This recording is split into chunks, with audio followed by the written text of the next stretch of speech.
मुखत्यारपत्र धारकाने दिलेल्या जबाबाचं न्यायालयामध्ये मुखत्यारपत्र धारक जो आहे, ज्यांनी मुखत्यारपत्र घेतलेलं आहे लिहून कोर्टाचं कामकाज चालवण्याच्या संदर्भातलं, तर त्या मुखत्यारपत्र धारकाचे न्यायालयामध्ये जबाब देण्याचे किंवा कामकाज पाहण्याचे अधिकार कुठपर्यंत असतात, त्यांना कधीपर्यंत न्यायालयाचं कामकाज पाहता येतं आणि त्यांनी जर त्या न्यायालयीन कामकाजामध्ये एखादा सरतपास प्रतिज्ञापत्र दिलेला असेल आणि उलट तपास घेण्याच्या पूर्वीच मुखत्यारपत्र देणारे जे आहेत ते मयत झालेले असतील, तर मुखत्यारपत्र धारकाने दिलेल्या सरतपासाचं काय होतं, तो सरतपास पुरावा म्हणून वाचला जातो का आणि त्याचं अस्तित्व काय असतं कायद्याप्रमाणे, याबद्दल आज आपण बोलणार आहोत. नमस्कार, मी आपला वकील मित्र ॲडव्होकेट कैलास नाईक. कायद्याचं म्हणजेच तुमच्या फायद्याचं बोलूया तुमच्या हक्काच्या कोर्ट कचेरी या यूट्यूब चॅनलवर. मित्रांनो, आपण उदाहरणासाठी घेऊया की एक दावा दाखल केलेला आहे वडील आणि मुलांनी. त्याच्यामध्ये वडिलांनी मुलाला मुखत्यारपत्र दिलेलं आहे न्यायालयीन कामकाज पाहण्याचं, माझ्या वतीने जबाब देणे, वकीलपत्रावर सह्या करणे, कागदपत्र देणे, वकिलांना माहिती देणे आणि न्यायालयामध्ये तारखांना हजर राहणे, न्यायालयामध्ये जबाब देऊन जे काही पुढील कामकाज आहे ते सर्व करण्याच्या संदर्भातलं वडिलांनी मुलाला मुखत्यारपत्र दिलं. न्यायालयाचं कामकाज सुरू झालं, केस जबाबाला आली. मुलाने स्वतःसाठी आणि वडिलांसाठी सुद्धा त्यांचे सरतपास प्रतिज्ञापत्र दाखल केले, म्हणजे लेखी स्वरूपामधला जबाब दाखल केला आणि प्रकरण उलट तपासाला नेमण्याच्या पूर्वीच जे आहे ते वडील मयत झाले. ही बाब वडील आणि मुलगा दोघे त्या केसमध्ये पार्टी आहेत, त्यांच्यासाठी हे उदाहरण.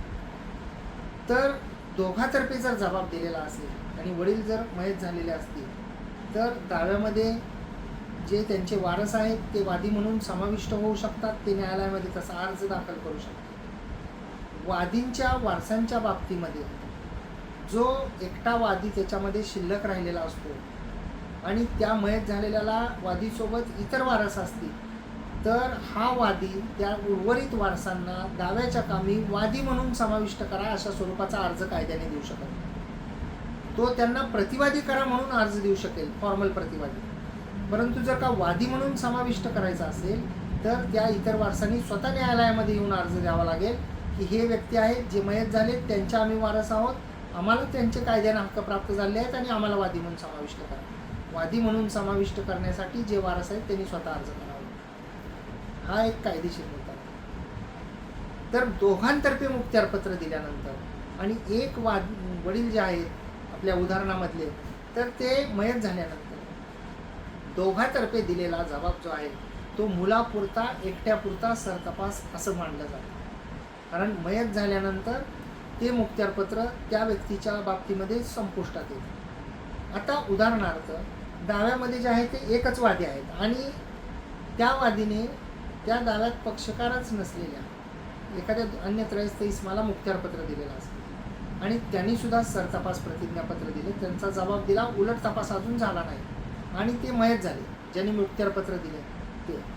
तर ज्यांना मुखत्यारपत्र दिलं आहे त्यांना पुढं त्या केसचं कामकाज पाहता येत नाही आणि त्यांनी दिलेला जबाब हा पुराव्यामध्ये वाचला जातो, कारण ज्यांच्यातर्फे जबाब दिला तीच व्यक्ती मयत झाली, त्यामुळं त्या जबाबाला कोणताही अर्थ उरत नाही. हा एक मुद्दा झाला. उदाहरणार्थ एक मिळकत आहे, त्या मिळकतीचे एक XYZ व्यक्ती मालक आहे आणि त्या मालकाने एक मृत्यूपत्र जे आहे ते एका Y नावाच्या व्यक्तीला लिहून दिलं आणि Y नावाच्या व्यक्तीला मृत्यूपत्र तर लिहून दिलं, त्याच्यासोबतच केसचं कामकाज कोर्टामध्ये जे वाद आहेत ज्यांनी मृत्यूपत्र लिहून दिलं त्यांच्यामध्ये आणि इतरांमध्ये, तर ज्यांना मृत्यूपत्र ज्यांच्या नावे ठेवलेलं आहे त्यांनाच मुखत्यारपत्र लिहून दिलं की तुम्ही या केसचंही कामकाज पाहून माझ्या मृत्यूनंतर ही मिळकत तुम्हाला मिळेल. आणि ते मूळ मालक जे आहेत ते मयत झाले जे की वादी होते. या प्रकरणामध्ये सुद्धा मुखत्यारपत्र धारकाने, जो की केसमध्ये पक्षकार नव्हता पण त्या वादीने त्यांना मुखत्यारपत्र दिलेलं होतं कामकाज पाहण्याचं आणि त्यांनीच सरतपास दिलेला होता, तर ज्यांनी दिला ते वादी मयत झाले, तर मुखत्यारपत्राच्या आधारे मला हक्क मिळाले असे म्हणून ते दाव्याचं कामकाज पाहण्याच्या संदर्भामध्ये न्यायालयामध्ये अर्ज दाखल करू शकतात की त्यांना समाविष्ट करून घ्यावं. त्यासोबतच त्यांना पुन्हा नव्याने जबाब द्यावा लागेल. कारण पूर्वीचा जो त्यांनी जबाब दिलेला आहे तो जबाब हा त्या मूळ वादीच्या वतीने होता आणि ज्यांच्या वतीने जबाब दिला तीच व्यक्ती मयत झालेली आहे. त्यामुळे त्या जबाबाला काहीही अर्थ उरत नाही. तोच जबाब पुढं कंटिन्यू झाला तर तो जबाब हा त्या मयताच्या तर्फे होता. तो त्यांच्या पॉवर ऑफ अटॉर्नी होल्डर या कॅपॅसिटीमध्ये दिलेला होता. त्यामुळे तो कायद्याने चालू शकत नाही. त्यांना ॲज अ लिगल हेअर वारस म्हणून नव्याने त्यांना जबाब जो आहे तो द्यावा लागतो. कारण मयत झालेला जर व्यक्ती असेल तर त्याच्यातर्फे दिलेलं मुखत्यारपत्रसुद्धा आपोआप संपुष्टात येतं. त्यांच्यातर्फे सरतपास दिलेला असेल आणि उलट तपास झालेला नसेल तर ते सरतपास प्रतिज्ञापत्रसुद्धा आपोआप संपुष्टात येतं. परंतु त्या मुखत्यारपत्रधारकाने सरतपास प्रतिज्ञापत्र दिलेलं असेल, त्यासोबतच त्यांचा उलट तपास होऊन त्यांचा जबाब पूर्ण झालेला असेल आणि ज्यांनी मुखत्यारपत्र दिलं ते ज्यावेळी जबाब झाला त्यावेळी हयात असतील तर तो जबाब मात्र जे मयत झालेली व्यक्ती आहेत त्यांचा जबाब म्हणून ग्राह्य धरलं जातं. तो पुराव्यामध्ये वाचला जातो. माहिती आपल्याला आवडली असेल तर कोर्ट कचेरी या यूट्यूब चॅनलला सबस्क्राईब करा. जर आपण केलेलं नसेल तर बाजूचं बेल आयकॉनचं बटन दाबा म्हणजे व्हिडिओचे नोटिफिकेशन आपल्यापर्यंत येतील.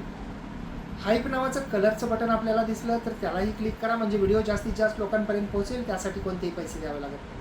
आपण जर या व्हिडिओला फेसबुक आणि इंस्टाग्रामवर पाहत असाल आणि अद्याप जर का आपण फॉलो केलेलं नसेल तर फॉलोसुद्धा जरूर करा. त्या ठिकाणीसुद्धा या व्हिडिओला लाईक आणि शेअर करा म्हणजे या माहितीचा इतरांनासुद्धा फायदा होईल. धन्यवाद.